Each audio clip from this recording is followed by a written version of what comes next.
apresentação aqui.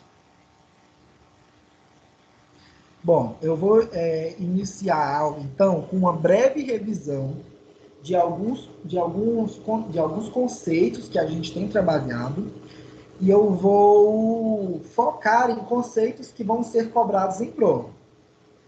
E aí, no final, eu vou fazer alguns exercícios com vocês, novos, que vocês não fizeram ainda. Eu acho que um dos exercícios que eu vou fazer hoje é da lista que vocês vão me entregar.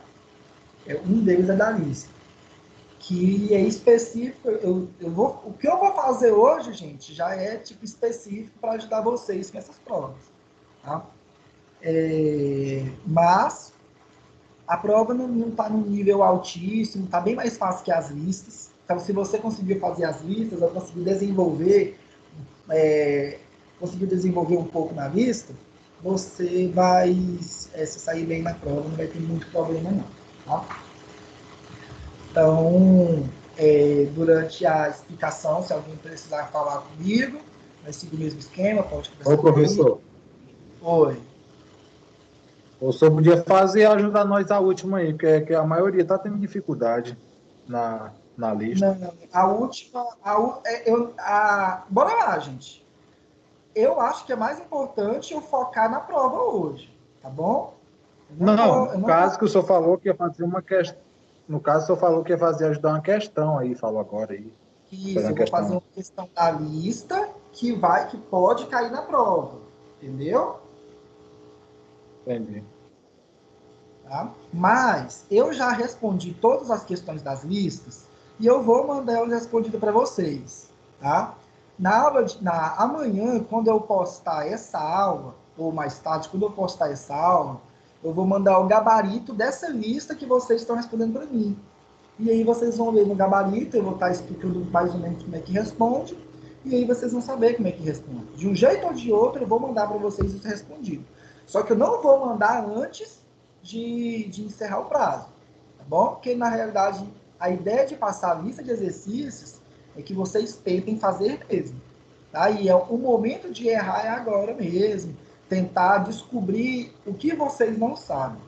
Porque muitos alunos só começam a estudar para uma matéria quando a gente passa a lista, quando a gente passa esse tipo de coisa, e aí que vocês começam a se estimular a estudar a disciplina. Então, se está com dúvida, para mim não é ruim, não. Eu acho isso positivo, quer dizer que está fazendo alguma coisa, tá bom? Mas eu vou passar esse gabarito para vocês, vai dar tudo certo. Mas hoje eu quero focar na prova de vocês semana que vem. É o seguinte, para a aula de hoje, então, vocês vão ter que pegar papel e caneta, porque vocês que vão responder algumas coisas que eu vou perguntar mais lá para o final. E aí eu só vou mostrar a resposta depois e quero saber o que vocês, se vai bater ou não com o que vocês acham que é, tá? Então, bora lá. No começo de tudo, no começo de todo o processo, nós estudamos o ciclo ideal de Rankine. E aí, eu passei para vocês quais eram os 4 elementos básicos do ciclo ideal de Rankine e mostrei como que funciona um diagrama de temperatura versus entropia de um ciclo desse de Rankine. Pergunta, bora lá. Aí vocês podem abrir o microfone e responder. No estado 3, qual que é a condição do fluido? Líquido saturado. E no estado 4? Líquido comprimido. Líquido comprimido. Gente, esses termos é importantíssimo nessa altura do campeonato vocês já saberem eles, tá? Eu preciso muito que vocês saibam já utilizar esses termos tranquilos hoje.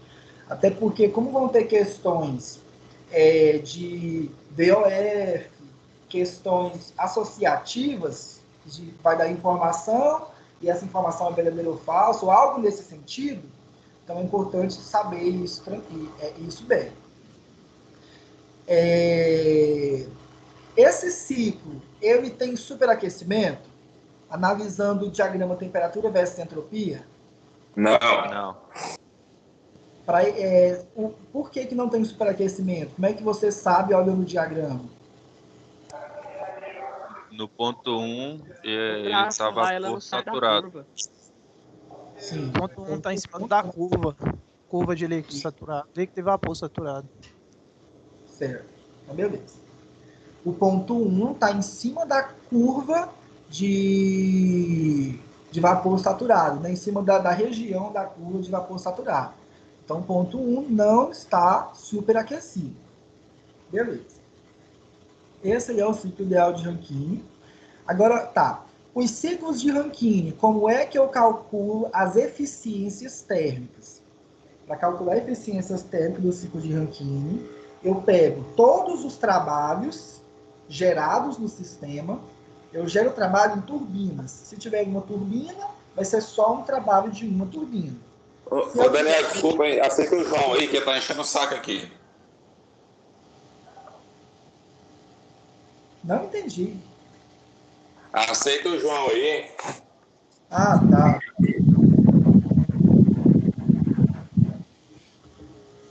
Ai. Pronto, aceitei.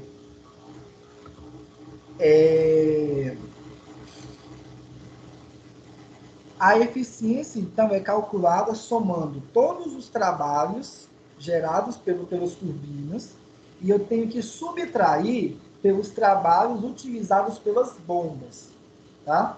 Depois eu pego tudo isso e divido pela quantidade de calor que entrou no sistema. Então, se eu pedir para vocês, ó, vamos supor que eu dei um problema, eu dei a entalpia 1 e eu dei a entalpia 2. E pergunta o seguinte, qual que é a taxa de variação do trabalho da turbina em quilojoule por quilograma? Como é que vocês fariam? No caso, sem a vazão. Isso. Eu faria ficar com em volume. da vazão. Ok. Isso é H1 menos H4. Quer dizer, H2 menos H1. Ou H1 Pelo menos que eu H2. falei, ó. Agora foi. Uai, gente. Calma aí, agora eu fiquei confuso. Decidiu qual é a resposta? H1 menos H1 H2 menos H2. Ah, H1 beleza. menos H2. Porque é sempre o maior menos o menor, né? H1 menos H2, isso aí. E se eu quiser saber qual é o trabalho utilizado pela bomba, e se eu tiver todas as entalpias, como é que eu encontro esse trabalho? H3 menos H2. Não, É H3 menos Menos H4. H3. Enquanto o trabalho primeiro. É Qual que H4 é? menos H3. Qual que é a entalpia maior? Entalpia 4 ou entalpia 3? 4. 4. H4 menos H3. Beleza. Eu estou perguntando essas coisinhas agora, gente, não é à toa, não. É para ver se vocês estão entendendo bem como é que funciona o sistema, tá? Beleza. Pois, a gente estudou um pouco o ciclo com superaquecimento. No cálculo de eficiência térmica de um ciclo com superaquecimento, o que vai mudar é que eu tenho duas seções da turbina, eu tenho como se fosse uma turbina de alta pressão e uma turbina de baixa pressão. Então eu tenho que somar o trabalho das duas turbinas e subtrair pelo trabalho da bomba, porque só tem uma bomba nesse sistema agora. E eu tenho que dividir isso pelo calor que entra no sistema. Daniel, Oi. lá na bomba, o líquido que a gente chamou de líquido comprimido, ele pode ser líquido subresfriado também? Tem esse termo ou não? Eu só se subresfriado. É um termo comum, eu já ouvi esse termo, eu nunca vi ele relacionado a É porque área de geração de vapor. Deixa eu ver se existe isso. Como é que é o nome? Líquido subresfriado? subresfriado. Eu já ouvi esse termo, mas relacionado a vapor, a temperatura é menor que a temperatura de saturação. Sim. Ó, líquido subresfriado significa que a temperatura é mais baixa que a temperatura de saturação. É a mesma coisa que líquido comprimido. É a mesma coisa. Então tá É beleza. um sinônimo, tá? Tá bom, beleza, obrigado. Então, líquido subresfriado é um sinônimo de líquido comprimido. Aprendemos uma coisa nova hoje. Continuando, então. Se eu pedir para vocês, se eu tiver todas as entalpias, tá? Suponho que eu dei todas as entalpias. E pedir para você calcular todas as taxas de entrada de calor no sistema, tá? Taxa de calor que entra no sistema. Como é que vocês fariam? H1 menos H4. Entalpia 1 menos a entalpia 4, 6, né? 6. Entalpia 3 menos entalpia 2. Mais entalpia 3 menos entalpia 2. Isso. O João falou, foi o João Pedro, né? Isso mesmo. Sim. Porque tá entrando calor aí em 2 pontos. Entre os pontos 6 e 1 tá entrando calor, porque é direto da caldeira.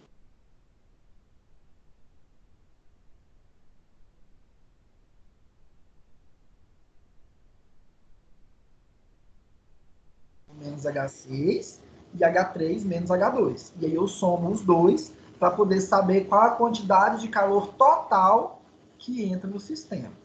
Professor, tem como explicar de novo aí, por favor? Deu uma travada no seu áudio aí.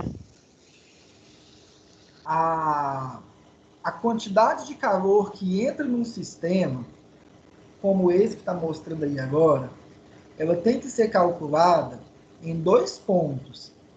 Porque está entrando calor por causa da caldeira, e aí para calcular essa entrada de calor por causa da caldeira, eu faço H1 menos H6, porque é o ponto depois da caldeira e o ponto antes da caldeira. Beleza. E aí eu também tenho que fazer a diferença de entalpias entre H3 e H2, porque de 2 para 3 também tem um reaquecimento, que vai ser no qual vai entrar calor também para o sistema. Então, eu tenho 2 fontes de entrada de calor no sistema, eu tenho que somar as duas, tá bom? Então, se por acaso eu perguntasse em alguma questão quais são as fontes de entrada de calor nesse sistema, aí vocês teriam que somar essas duas, H1 menos H6 e H3 menos H2. Tá?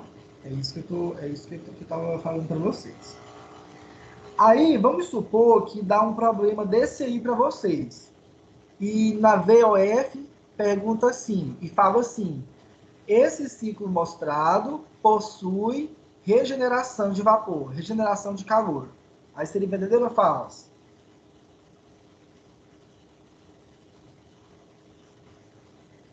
Falso. Não, verdadeiro. Isso, Verdadeiro, porque o verdadeiro. vapor tá saindo do primeiro estágio lá e reaquecendo de novo, voltando, tá regenerando lá. Eu Tem acho. como repetir, professor? Travou. Se por acaso eu afirmasse numa pergunta de VOF que nesse diagrama possui regeneração. Não, esse aí só possui reaquecimento. Agora sim. Falso. Aí é falso. Só possui reaquecimento. Regeneração é outra coisa, tá? E no reaquecimento, eu estou entrando calor de uma outra fonte externa para o problema. Tem outra fonte de calor entrando no sistema. Na regeneração, não tem outra fonte de calor entrando no sistema, mas tem sim um reaproveitamento de calor de uma determinada porção da massa quente inicial que tinha, que é o que eu vou mostrar agora. Então, quando ele tiver, por exemplo, agora aqui entre os pontos 1 e 2, tem um percentual de vazão mássica que vai sair para um aquecedor. E aí esse percentual de vazão mássica vai para esse aquecedor, que depois vai ser usado para pré-aquecer o fluido. E isso que é regeneração. A diferença de regeneração para reaquecimento é essa.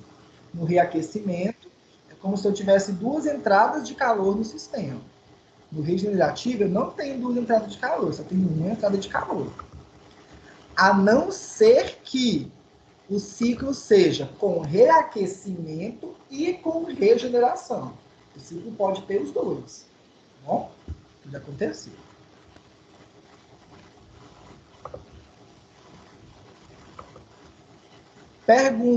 Outra pergunta.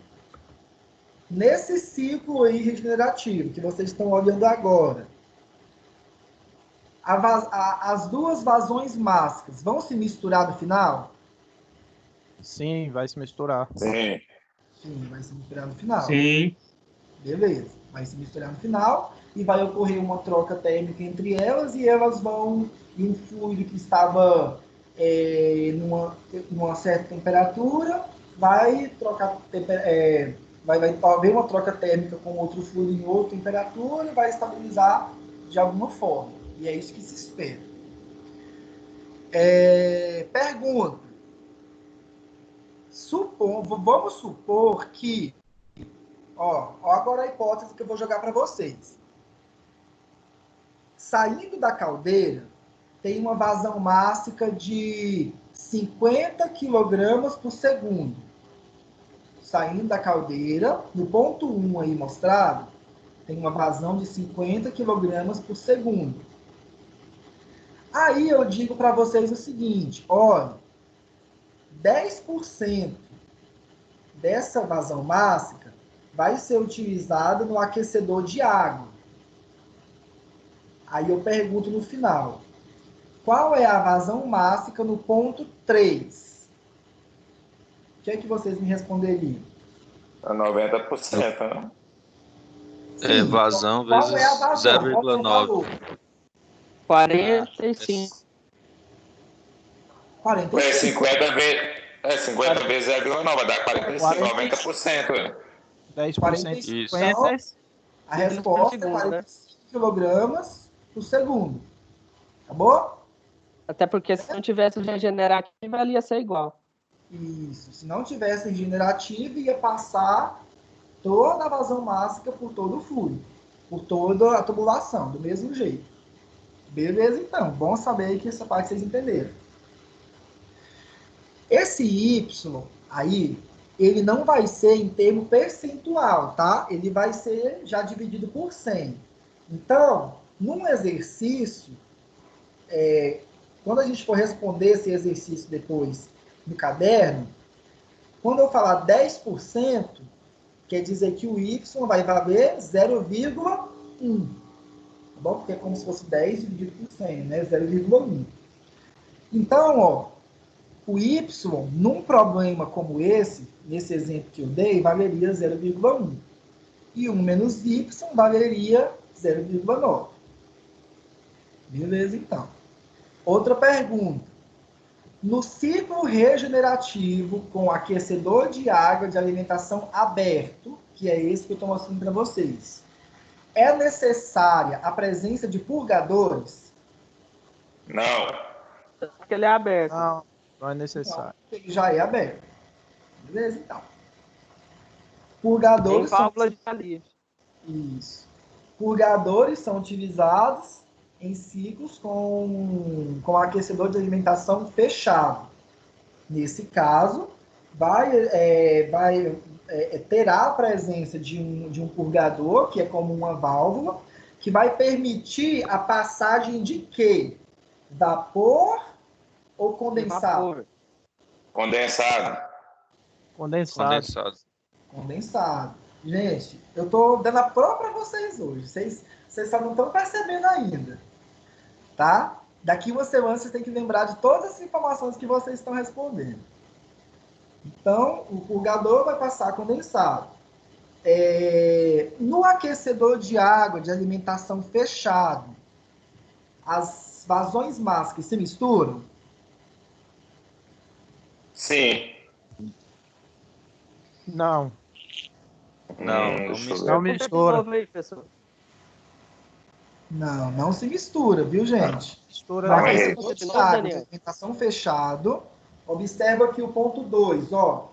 No ponto 2, vai sair um percentual de vazão mássica daqui. E esse percentual vai entrar dentro do aquecedor. Geralmente, vai estar na condição de vapor superaquecido ainda. Então, aqui, do ponto 2, vai entrar vapor superaquecido aqui dentro. Vai entrar vapor superaquecido aqui dentro. Só que vai ter um líquido comprimido do ponto 5, ó, no ponto 5, vai ter um líquido comprimido já, que vai estar entrando aqui dentro. E vai estar trocando calor pelas paredes da tubulação, como um trocador de calor comum. E vai fazer com que esse vapor se resfrie. Então, esse vapor superaquecido vai se resfriar e aí vai para a condição de condensado, ou seja, um líquido saturado. E esse líquido saturado que vai passar pelo purgador, aqui entre os pontos 7 e 8, e vai voltar para o condensador e vai se misturar com o fluido e vai continuar o processo. Tá? Então, no aquecedor de alimentação fechado, eles não se misturam ainda. Tá bom? Pergunta. Daniel, Oi. o purgador aí é isentrópico, sem variação de calor, pressão, nada? Não. Isentrópico não seria o termo certo, porque entre 7 e 8, antes, bora aqui, vamos voltar aqui. Observa que no ponto 7 seria o que tem mistura vapor e líquido. Tem mistura. O ponto 8 tem só vapor. Desculpa, tem só líquido. Então, a entropia não é a mesma, porque a entropia está relacionada a uma desorganização molecular. Então, não é a mesma. Só que o que tem igual entre o ponto 7 e o ponto 8? A entalpia vai ser idêntica nos dois pontos. Por quê? A entalpia ela é alterada num sistema térmico quando eu tenho fornecimento ou de calor, ou de trabalho, ou dos dois. Porque na primeira lei da termodinâmica, que é a lei das entalpias, ela relaciona as entalpias com calor e trabalho. Quando não tem calor e trabalho no sistema, a entalpia é idêntica. Então, vocês podem observar que todos os pontos, praticamente todos, a entalpia é diferente uma da outra. Porque entre um ponto e outro tem fornecimento de calor e trabalho. Só que entre o ponto 7 e 8 não tem nem fornecimento de calor, nem fornecimento de trabalho. Então, a entalpia que é igual entre 7 e 8. Tá bom? Então é isso. Entre 7 e 8 a entalpia é igual. Mesmo a pressão sendo diferente, Daniel? Sim, mesmo a pressão sendo diferente. Porque a entalpia é uma relação de pressão, volume e temperatura. Mesmo que a pressão seja diferente, a pressão vai mudar temperatura, pode haver mudança de temperatura, tá? Pode, e pode haver mudança de volume. Por causa desse equilíbrio que vai ter entre os termos, acaba que a entalpia no final fica igual. No balanço energético, a entalpia não vai mudar. Tá? Vai mudar as outras propriedades, só que elas vão mudar de forma proporcional.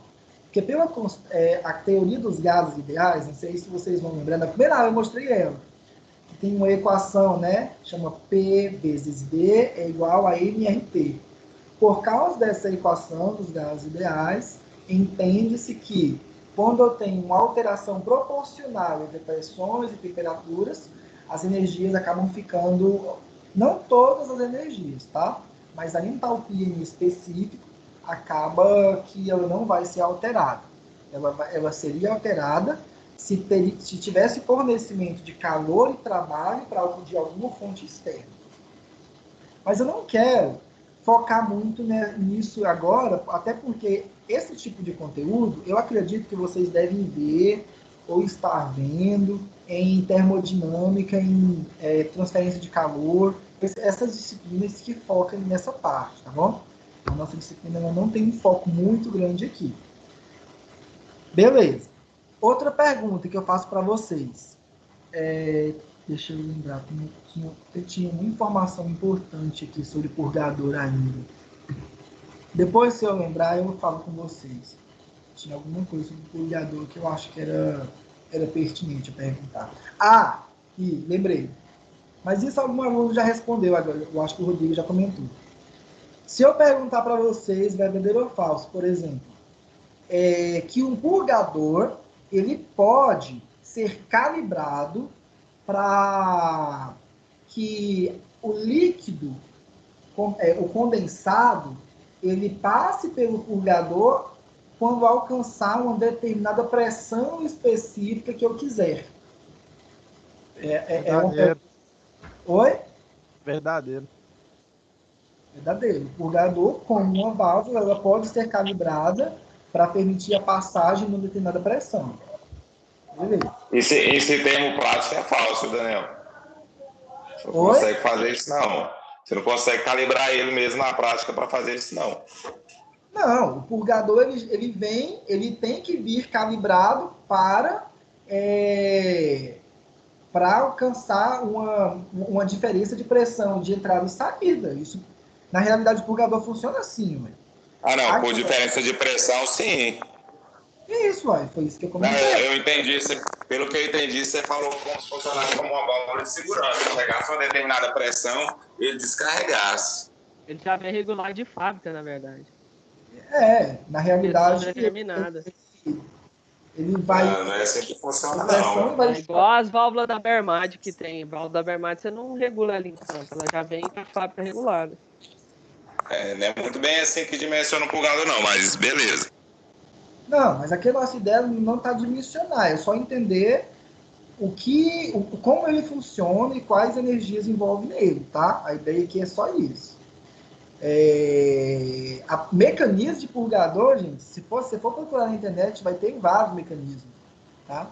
Mas, na realidade, eu coloco esse exemplo aqui, mas é um mecanismo que ainda, até nele, tem ainda uma certa transformação, uma dissipação de energia indesejada, só que a gente vai até desprezar isso, que nem convém mexer com essa parte agora. Beleza, então. E aí, depois, eu mostrei um exemplo para vocês de um ciclo que tem múltiplos aquecedores de água, e aí tem aquecedores abertos, aquecedores fechados, que tem múltiplos purgadores, múltiplas saídas de trabalho do sistema. Aí eu pergunto para vocês, quantos aquecedores tem nesse sistema? Tem 4. Tem 4 aquecedores. 4 aquecedores, 3 purgadores. Se eu precisar que vocês me calculem para mim, analisando essa imagem, quais são os trabalhos utilizados pelas bombas nesse sistema? Os trabalhos... Tranquilo. Pode Você falar. quer saber? No caso, as entalpias, né? Entalpia Isso, 13 isso. menos 12. Seria 13 Entalpia menos 10 12. menos 9. É 10 menos 9. É isso mesmo, 10 menos 9, 13 menos 12. Certo. Pessoal, tem algum de vocês que está assistindo a aula e tem dúvida ainda quanto a essa questão da diferença de entalpia? Se não tiver, então tudo bem. Então, porque eu estou fazendo essa revisãozinha aqui, focando em alguns detalhes que às vezes todo mundo já entendeu. Como é que é o negócio, você falou? Se tiver alguém que ainda tem dúvida sobre essa questão das diferenças de entalpia, tá?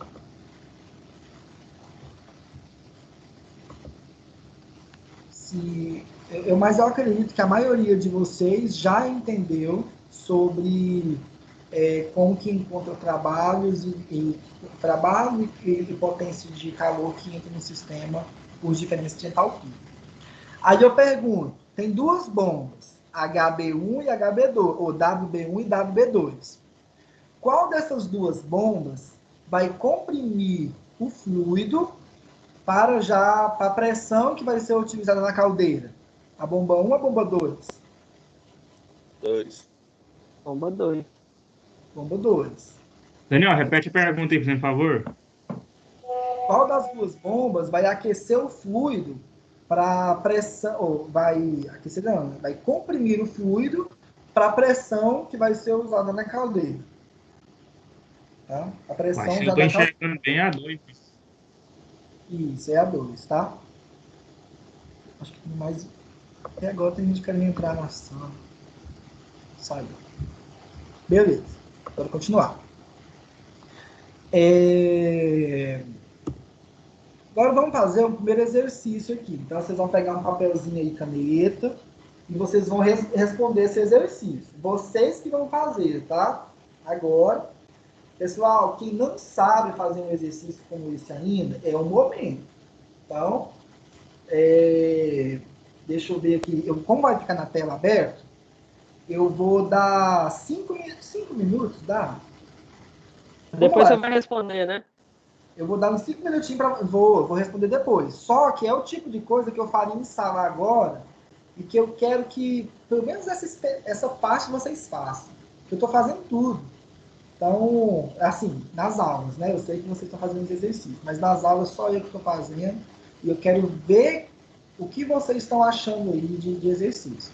Porque vai cair um exercício tipo esse aqui na prova. Não vai ser só um, não. Tá? Então, não vou ler com vocês vão ler o exercício e vão tentar responder ele agora para mim. E aí eu vou dar 8:05 agora, 8:12, a gente vai responder junto. Vocês podem me dizer o que vocês estão achando, tá? Pode ir fazendo aí. Eu espero que vocês estejam fazendo isso. Cadê o exercício? Vocês não estão vendo na tela, não? Que pra mim tá tranquilo, Daniel. Tô vendo. Tá aparecendo aqui. Não.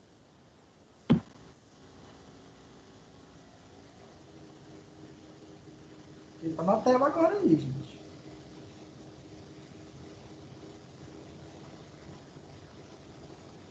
Não tô vendo, não. Vou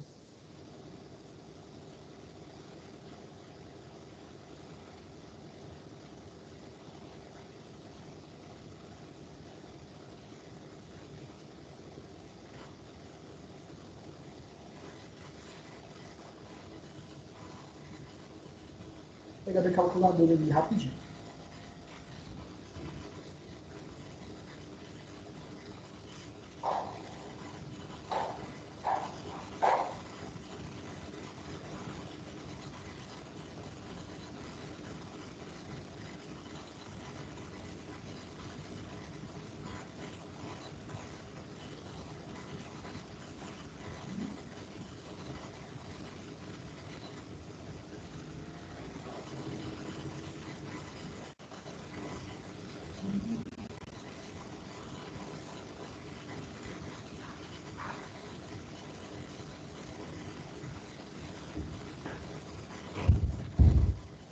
Botei.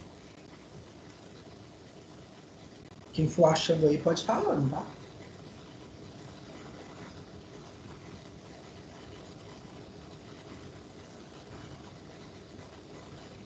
Um monte de aluno mandando os trabalhos para mim já.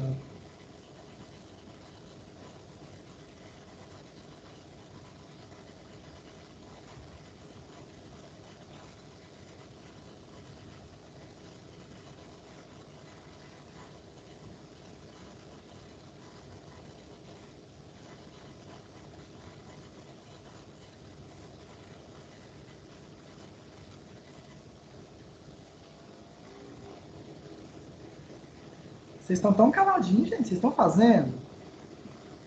Eu tô tentando, mas minha tela aqui tá travando Tá demais. tentando aqui, pessoal. Calma aí. Ah, tá. Daniel. Oi. Ô, Daniel. Oi. Se eu não errei, deu 50. Mas eu vou conferir aqui, que eu fiz de cabeça rapidão aqui na calculadora. Certo? Agora eu vou ver qual a resposta que dá. Tá respondido no próximo slide. Calma aí, professor. Deixa nós fazer o trem. Não, espera aí. Gente, quem não sabe fazer, não é o momento de aprender agora, tá?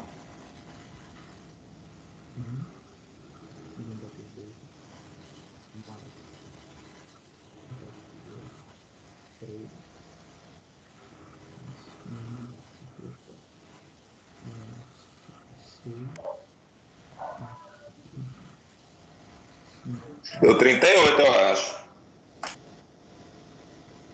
O professor, cada turbina ali é uma, no caso. Não pode fazer as duas juntas, não.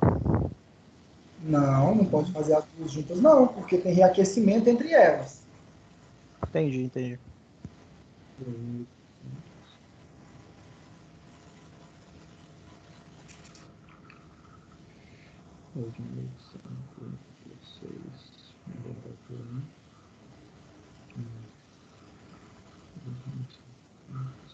Guilherme tá assistindo a aula? Tá conseguindo assistir a aula aí, Pedro? Daniel, tá travando bastante o meu aqui, mas tá dando pra ver mais ou menos. Mas agora a gente vai fazer lista de exercícios, então vai ficar mais fácil. Porque eu vou deixar a tela parada. Ih, mas a minha tela aqui fica daquele jeito que eu te mandei a foto. Aí volta pro exercício, aí para. Professor, achei 099. 0,99? Isso. 99%, hein? Não, tem alguma coisinha aí, tá? Não dá isso tudo, não dá isso tudo, não.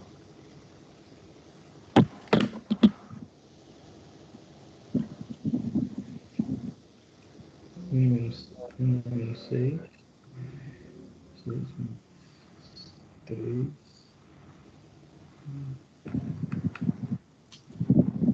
Daniel, eu acho que é 50 mesmo. 50%. Beleza. Pessoal, deixa eu, antes de responder, deixa eu passar logo mais uma informação para vocês. Sabe, eu tava fazer uma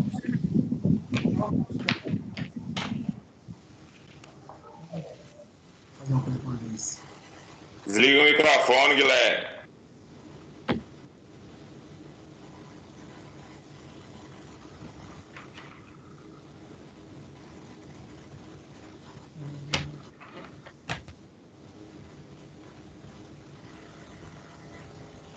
Gente, tô com saudade de escrever num quadro com pincel, sabe? Nossa. Saudade é nós. A gente ia estar arrasando na sala de aula fazendo isso aí agora. Desenhando isso aí. Eu ia desenhar desse jeitinho.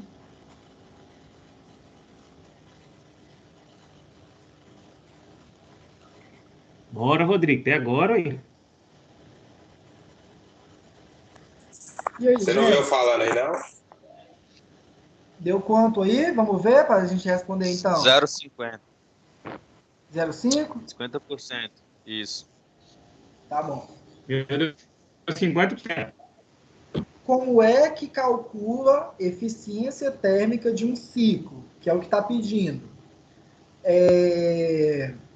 Eu tenho que somar todos os trabalhos que são produzidos, subtrair pelos trabalhos que foram utilizados no sistema, que no caso é o trabalho de uma bomba, e dividir isso por todas as fontes de calor que entram no sistema.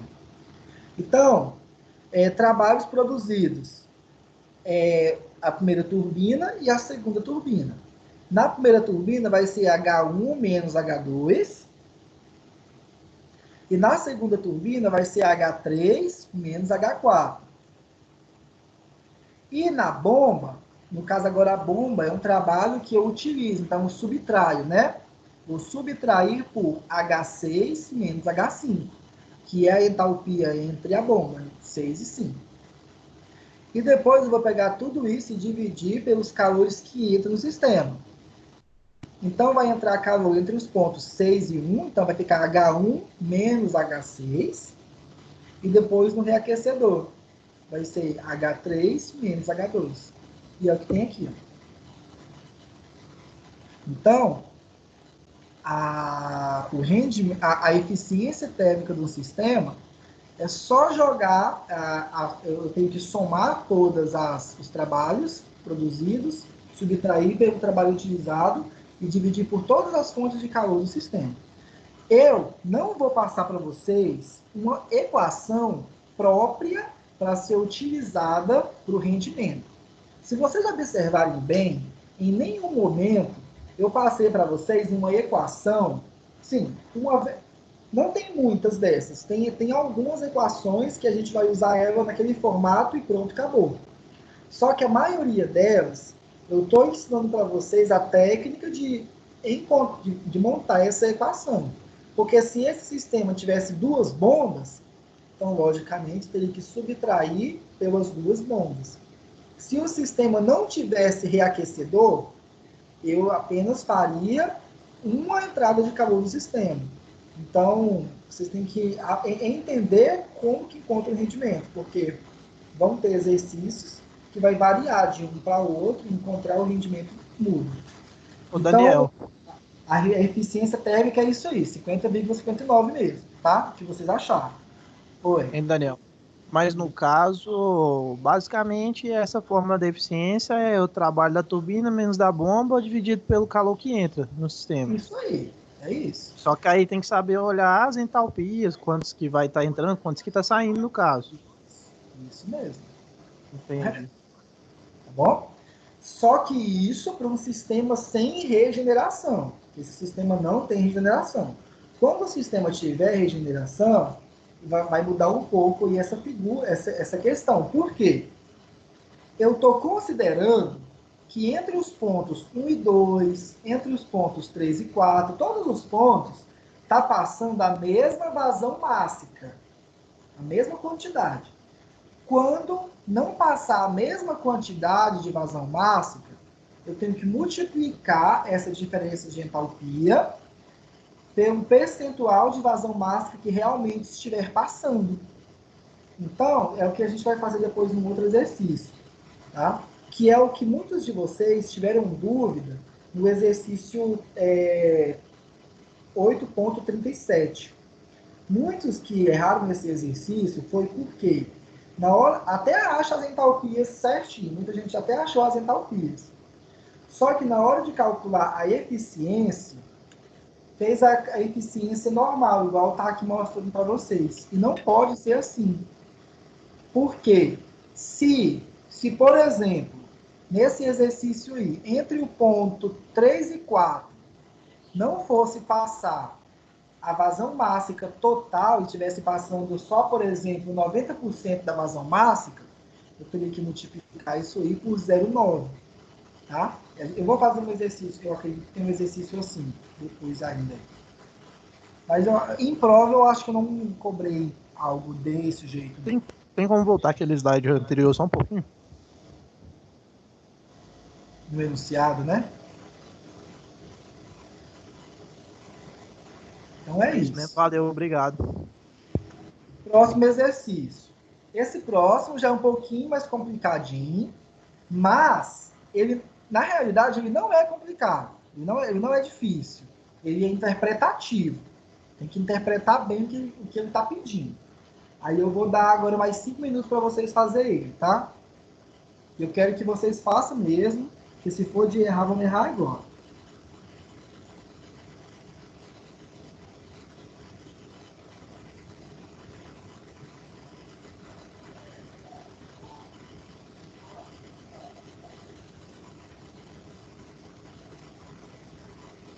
Guilherme, eu não estou entendendo por que seu computador está dando esses chutes. Está aparecendo uma tela azul do nada durante a transmissão.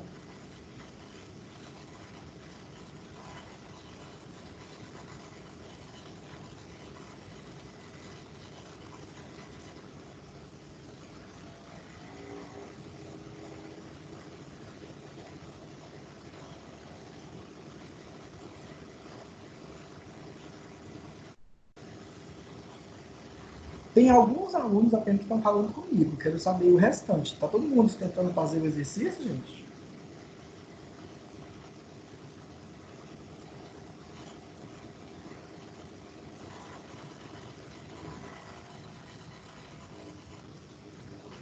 De 20 e poucos alunos na transmissão, ninguém respondeu. Eu tô tentando. Tentando aqui, pessoal, calma aí. Ah, agora sim. Viu?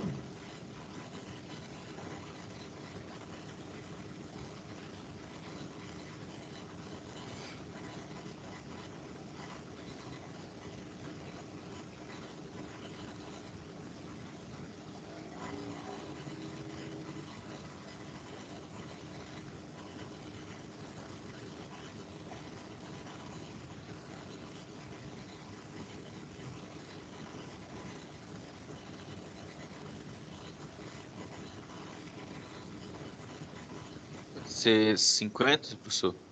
Quilogramas por segundo? Acho que é isso. Eu fiz. Acho que essa é a resposta, tá? Quem respondeu? O Otton.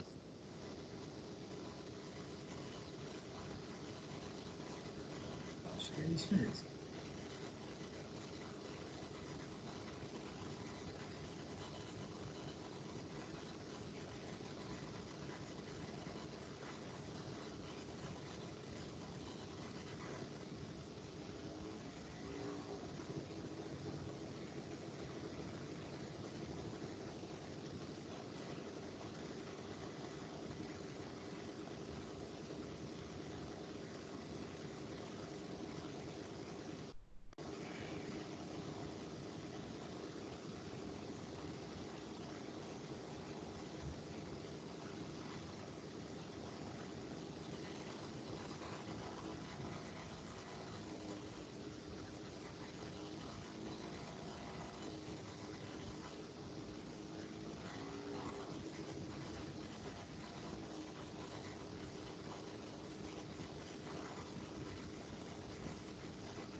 Como é que tá aí, gente? Tá difícil?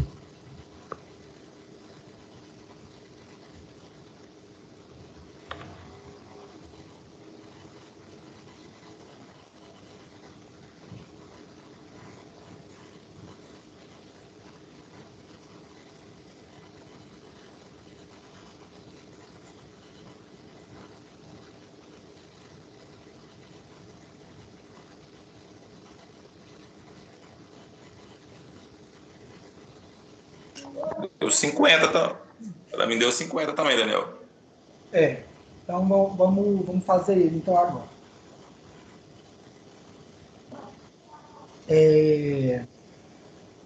Em ciclo de Rankine regenerativo com aquecedor de água de alimentação fechado, conforme a imagem, sabe-se que 20% da vazão mássica que sai da caldeira é utilizada no aquecedor.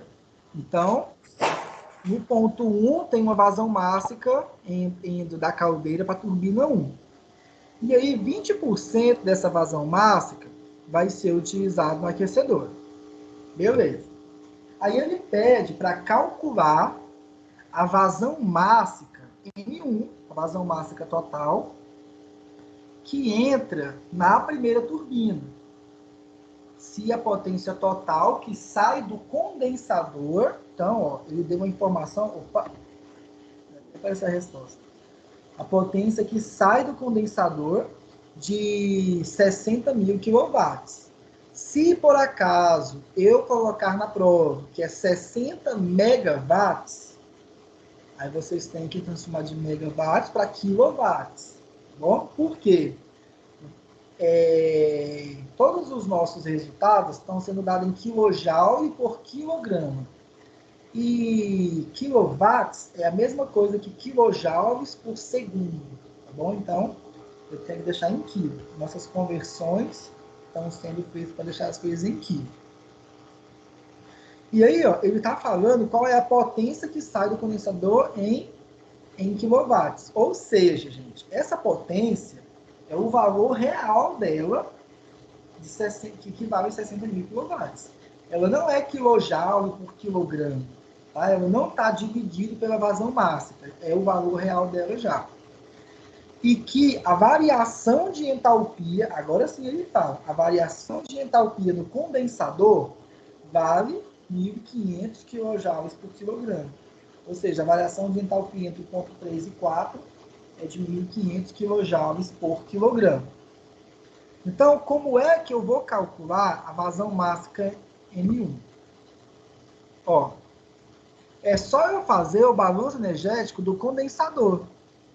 Porque no condensador, eu sei que a taxa de variação da potência com relação à vazão mássica, a taxa de variação do trabalho, né? A taxa de variação do trabalho é a potência. A taxa, só que no caso aqui não é trabalho, aqui é quantidade de calor, a taxa no qual o calor sai do sistema, em função da vazão mássica, vai ser o H3 menos H4. que é o que eu já comentei para vocês, a diferença de entalpia. Só que entre 3 e 4 não está passando 100% dessa vazão mássica que está saindo lá da caldeira. Está passando um percentual. Então, está passando por aqui, ó, 1 menos Y. É 1 menos Y que passa por aqui. Porque 1 seria o 100% que passaria. Aí, 20%, o exercício é 20, né? 20% está vindo para o aquecedor. Então, 80% está vindo para cá. Que seria 1 menos 0,2. Então, ó, agora só substituir os valores. A taxa de calor que sai do sistema, que é a potência, está em 60.000, dividido pela vazão máxima. Tudo isso vai ser igual a H3 menos H4, que ele já deu, o exercício já deu que a variação de entalpia é 1.500, vezes 1 menos Y, que é 0,8. Aí eu rearranjo a equação para encontrar a vazão máxima, que é o que eu quero. E aí vai dar 50 kg por segundo. É isso. Se por acaso pedisse a 100 kg por hora, então você pegaria esse 50 e multiplicaria por quanto? 3.600. 3.600. Se pedisse em quilogramas por hora. Então, ó, vamos supor que ele pediu em quilogramas por hora. Pegaria 50 e multiplicaria por 3.600. Aí daria 180.000 quilogramas por hora. Tá bom? Seria isso. Mas eu acho que não vai... É porque tem vários modelos de prova.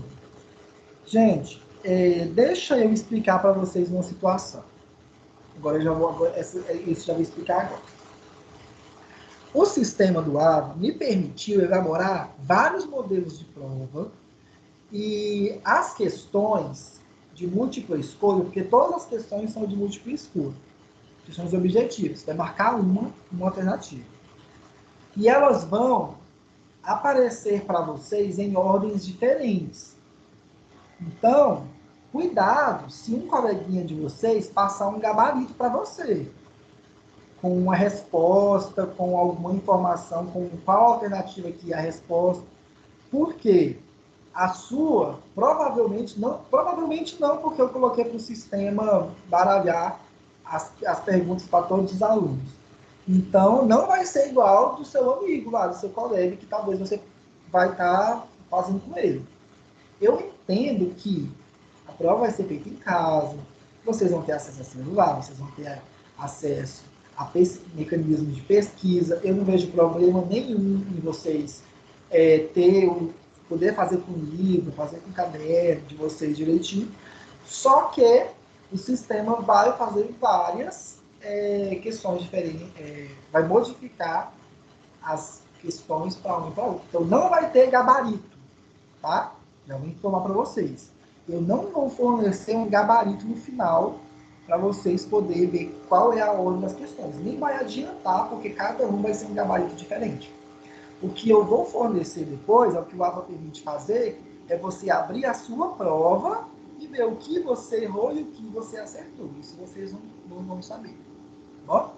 Então é só uma informação já, porque talvez para vocês não tem problema na hora da prova. Ô Daniel, não dá para mudar lá não, para saber o acerto na hora já? Não vou fazer isso. Eu ia fazer, mas não vou mais, porque se a prova fosse todo mundo fazendo o mesmo horário, aí eu faria. Agora, como a prova não vai ser no mesmo horário, vai ser 24 horas para fazer, aí no final que vai liberar, quando fechar tudo, e ninguém mais for fazer, aí sim vai liberar quantos acertos, quantos erros, tá? Pelo menos isso a gente tem que fazer parecido com o que seria. Mas vai dar certo. Vai dar tudo certo, a prova já está programada, já está tudo pronto, já montei ela, já até conferi hoje. Está tudo ok. Esse exercício... Oi. Nesse exercício anterior aí, só uma dúvida lá. Quando ele tá... o calor dividido pela massa, desse jeito aí, tá em função da massa, para mim identificar ele é pela unidade, é pelas unidades que você falou, né? O ideal seria, pela unidade de medida, você tem certeza do que se trata, né? É o melhor. Então, se ele der em kJ por quilograma, quer dizer que está dividido pela vazão máxima. Se ele der em quilowatts, quer dizer que já é o valor da potência de entrada de calor, de trabalho, já é o valor final. Então, tá pronto. Quilowatts é quilojoule por segundo, no caso. Né? Isso, quilojoule por segundo, que é quilowatts. Entendi. Tá, exercício 3 é um exercício que vocês fizeram, tá? Vocês fizeram ele era o 8.2, eu acho, que vocês fizeram. Eu vou fazer ele agora, porque pelo menos hoje, uma vez, eu quero fazer os cálculos de entalpia com vocês. Na prova, vai cair para procurar entalpias de situações. Não vão ter várias entalpias. Eu não vou pedir para você fornecer todas as entalpias de um problema. Mas uma ou outra isso vai ser pedido na prova. E aí, encontrar entalpia, gente, não é uma missão tão complicada. Você só tem que descobrir qual é a técnica adequada para aquele problema naquele momento. Porque entalpia é técnica. Por exemplo, quando o fluido estiver na condição de vapor superaquecido, eu tenho que ir lá e procurar na tabela direto. Não tenho o que fazer. É só procurar uma tabela, saber ler a tabela, né? Tem isso também, eu tenho que saber ler a tabela, e eu já acho o valor da entalpia.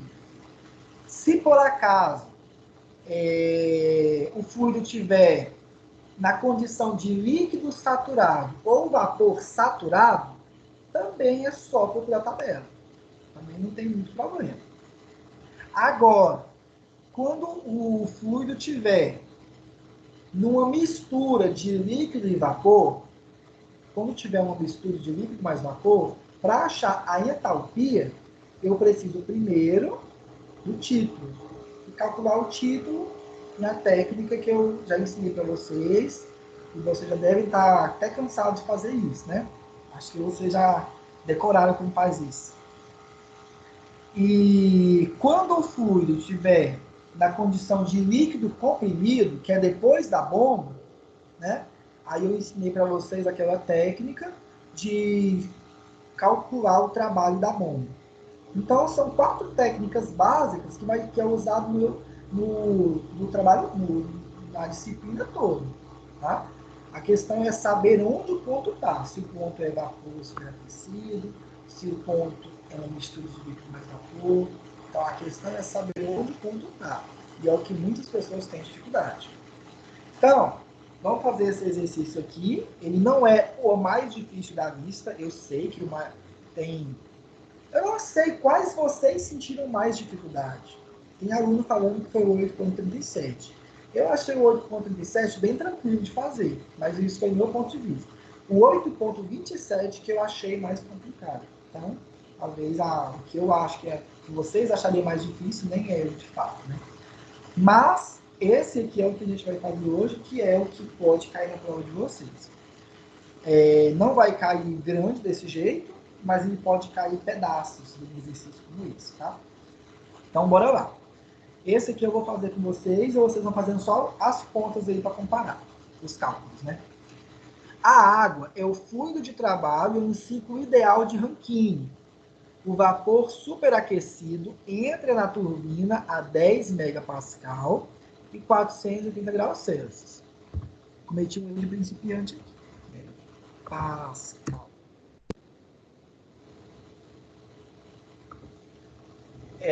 A 10 megapascal, e a pressão do condensador é de 6 kPa. Determine para o ciclo. Então, ele vai querer algumas coisas para o ciclo. A taxa de transferência de calor, a eficiência térmica, a taxa de transferência de calor da caldeira, na letra A, e na letra C, a taxa de transferência de calor no condensador. Vocês fizeram esse exercício aí. Tá? Eu acredito que vocês fizeram e muitos de vocês podem ter batido o resultado, ter dado certo. Então, o momento de confirmar é agora. Tá? Vocês vão confirmar se o resultado dele deu certo. Então, vamos lá. Ele deu um enunciado e não deu o diagrama de temperatura versus entropia. Então, eu tenho que esboçar esse diagrama a partir das informações que ele passou. Então, ó, ele disse que o vapor entra na turbina numa condição de superaquecido. Se ele está na condição de superaquecido, eu já sei que esse ponto 1 vai estar do lado de fora da curva. Imaginem que eu não tenho o diagrama montado ainda, tá? Imaginem que eu não tenho o diagrama montado ainda. Eu apenas faria temperatura versus entropia, faria a curvinha, essa curvinha característica, e marcaria o ponto 1 aqui de fora. A única coisa que eu sei. Aí, o exercício não fala se tem reaquecimento, não fala que tem regeneração. Se ele não fala, é porque não tem. É uma informação importante que o enunciado teria que falar se tivesse. Beleza? Oi.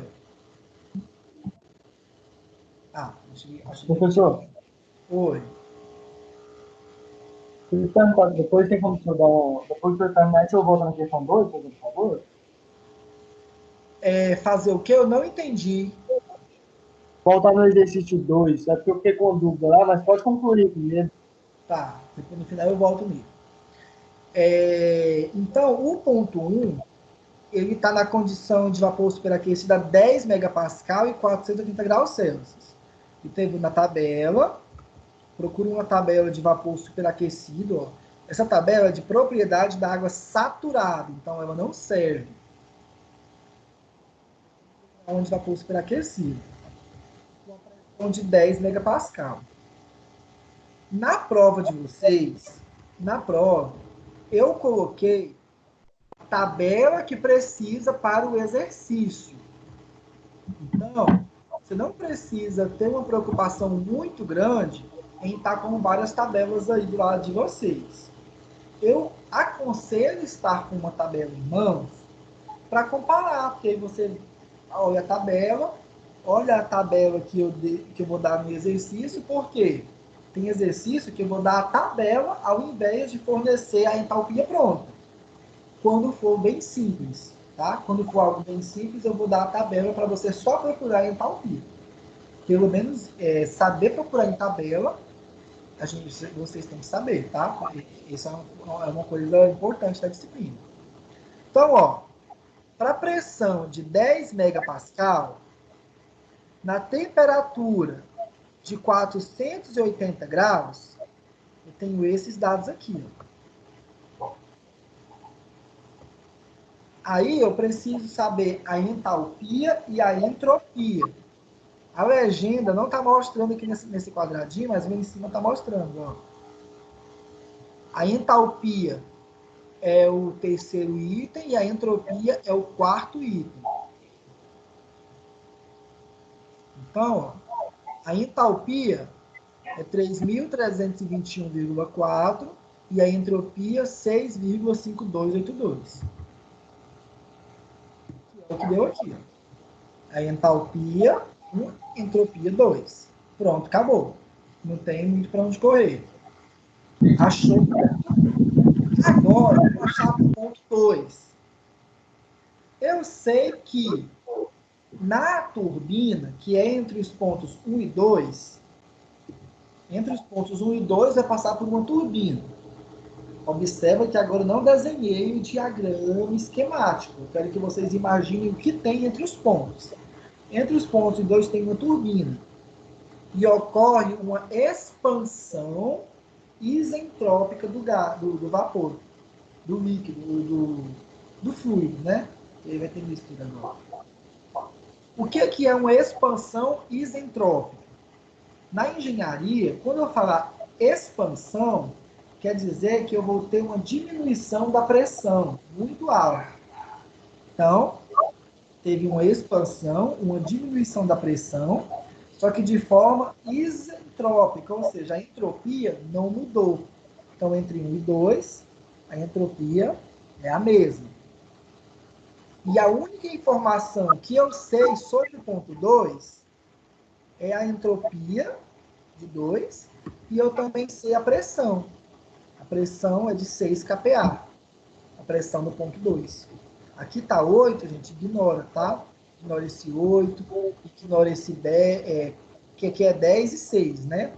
No desenho aqui está 80 e está 8. Ignora esses números, porque eu peguei esse desenho de um outro exercício, porque eu teria que fazer um desenho para esse exercício, e aí não compensava fazer um desenho para um exercício que eu ia ensinar aqui desse jeito.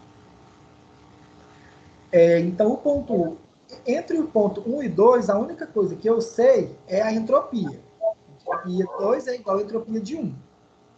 Sabendo a entropia de 2, como eu encontraria a entalpia de 2 agora? Quero saber de vocês. Acho o título Tem que achar o símbolo primeiro. da entalpia. Eu acho o título. Acho o título pela fórmula das entropias. Isso, eu acho o título pela relação de entropias. Isso, depois joga na fórmula e acho entalpia 2. Isso mesmo. Então, ó, o título no ponto 2 vai ser uma relação entre as entropias.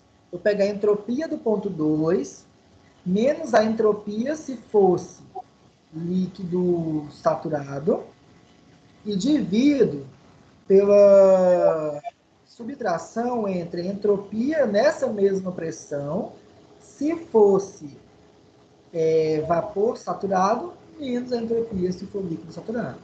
Para ficar mais fácil de visualizar, aí agora eu tenho que ir para a tabela.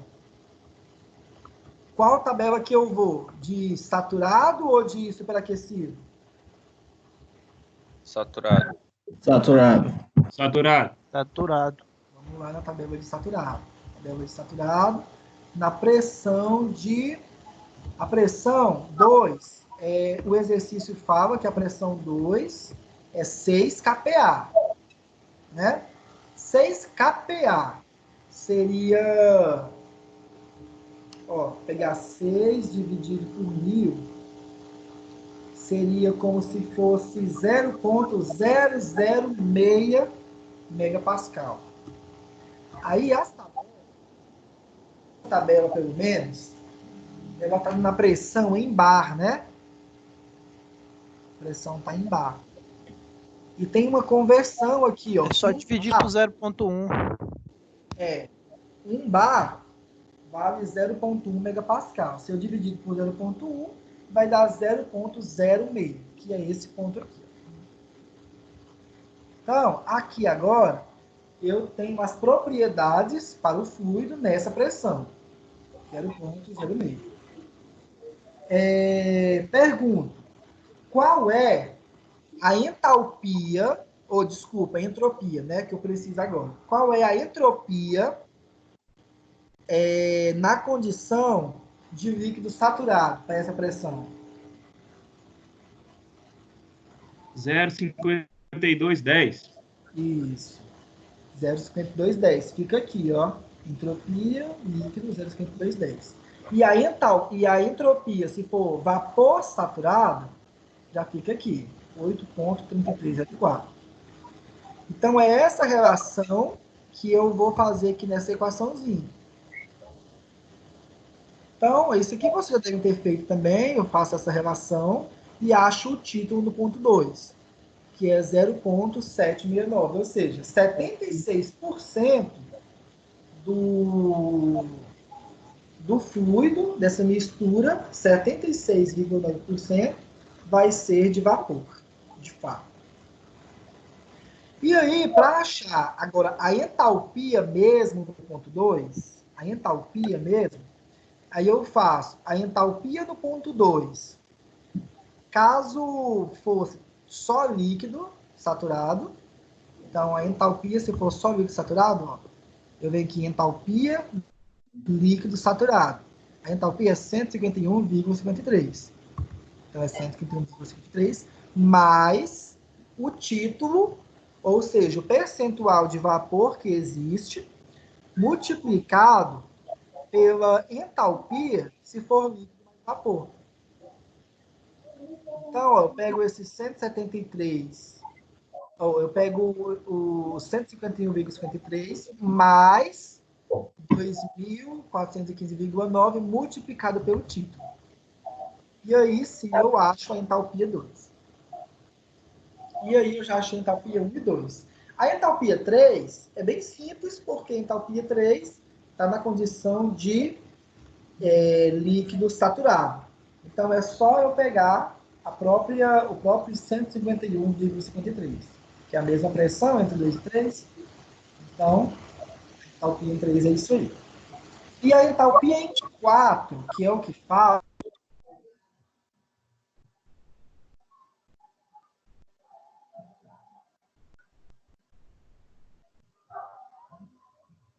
Professor, seu áudio tá ruim aí, ó. Tá mesmo, eu pensei que era uma internet aqui. Travou tudo aí o áudio. Cala a boca, Jonathan. Cala a Cala a boca, boca, Rodrigo, Rodrigo. vai estudar. Você nem tem Ô, Rodrigo, vamos ter mais essa roça. profissionalismo, Rodrigo. vocês não estão me ouvindo bem, gente? É isso? Agora voltou. Não tá Agora que Agora voltou. voltou. Tá, tudo bem. Ainda bem, a gente não vai demorar muito, não. Daqui a pouco a gente encerra. Então, a entalpia em 4, ela vai ser a entalpia em 4 vai ser a entalpia em 3 mais o trabalho da bomba. E aí, a entalpia em 3 eu já tenho, 151,53, e o trabalho da bomba é o volume específico do fluido, nesse estágio inicial, multiplicado pela diferença de pressões, no caso P4 menos P3. Esse valor do volume específico, acha pela tabela também. Então, ó, o volume específico está aqui, ó, 1,0064, para essa pressão de baixa. Só que esse valor está multiplicado por 10 ao cubo. Então, eu tenho que dividir por 10 ao cubo, que é a mesma coisa de multiplicar ele por 10 a menos 3. Por isso que o volume sempre vai ficar dividido, sempre vai ficar multiplicado, no caso, né, por 10 a menos 3. E aí agora eu pego a variação das pressões. A pressão 4 é a pressão da caldeira, que é 10 megapascal. É a mesma coisa de 10.000 quilopascal. Menos 6 quilopascal, porque aqui tem que ficar tudo em quilopascal. E aí eu faço esse cálculo aqui agora rapidinho, se vocês quiserem fazer daí. Eu acho que vocês fizeram isso já, na verdade, né? Vocês devem estar comparando com o de vocês. E aí acha a entalpia em 4. Que é 161,58 kJ por quilograma. Aí agora que eu tenho tudo, eu consigo responder o exercício. Aí ele pediu, ó, a taxa de transferência de calor para o fluido de trabalho que passa pelo gerador de vapor, em kJ por quilograma de vapor que flui. Então, se é em kJ por quilograma, é só eu fazer a diferença de entalpia. Se é o vapor que passa pela caldeira, então vai ser H1 menos H4. E aí o H1 eu já achei, o H4 eu já achei, e eu encontro esse valor no final. O de vocês bateu com esse? Meu deu certinho, 3.161, meu. Beleza. Sua tá certa com o meu gabarito aqui, Daniel. Então tá bom. Letra B. Não falar nada, Rodrigo. Pediu a eficiência térmica. Então, eu pego o trabalho da turbina menos o trabalho da bomba e divido pela quantidade de calor que entra no sistema. E aí é só fazer jogo de cálculo mesmo. Substituir valor e fazer a conta. O de vocês bateu com esse? Bateu. Bateu, certinho. Beleza. 41%. Ah, professor, o meu pode ter dado um 42 ou um 41. Um erro bem pequeno, de 1% ou 2% para cima ou para baixo, ainda é considerável, porque tem muita vírgula, tem gente que não usa as vírgulas, não usa as casas decimais, e aí acaba revelando as coisas. Agora, Daniel, no o meu meu deu 42, só que eu esse- interpolei o valor lá de 480. não entendi? O meu deu um pouquinho diferente, só que eu fiz a interpolação lá do valor de 480, que eu não estava achando na tabela. Ah, entendi. Pode Põe 5 que aguenta. acontecer. Beleza. E a letra C pede a taxa de transferência de calor do fluido de trabalho que passa pelo condensador. Então, a taxa de transferência no condensador. A taxa de transferência de calor no condensador é a variação de entalpia entre os pontos do condensador. Então, vai ser entre o ponto 2 e 3. O de vocês bateu com esse resultado também? Bateu. Bateu. Bateu bem próximo. Gente, assim, de certa forma, Bateu. confiando que o de vocês bateu certinho, eu fico super satisfeito, tá? Quer dizer que que vocês entenderam a disciplina. Ter dificuldade em fazer exercícios mais complexos, óbvio que vai ter. Tá?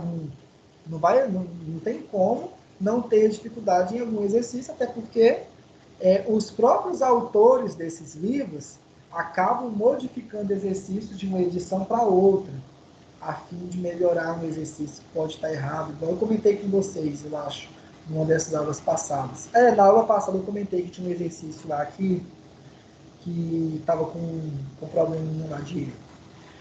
O que eu falei no início da aula? O que eu falei no início para quem não estava aqui assistindo?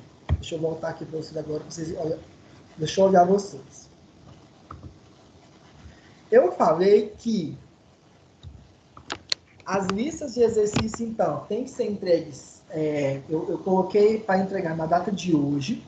E aí, amanhã até sábado, eu devo postar a nota de vocês, de trabalho, que vale 1.000 pontos. A prova, semana que vem, vai valer mais 1.000 pontos. Eu devo mandar o gabarito dessa lista respondida para vocês, mais ou menos aí quinta ou sexta-feira. Então, vocês vão poder comparar com os de vocês. O que é que eu indico para vocês estudarem para a prova? Praticar. Vocês têm que saber olhar na tabela, obviamente. Vocês têm que aprender a utilizar essas equações que a gente tem trabalhado de eficiência. O livro que eu estou usando de base, eu já passei o link para vocês. Na realidade, vocês devem ter baixado o livro, né? Porque vocês fizeram o exercício do livro, então vocês devem ter baixado.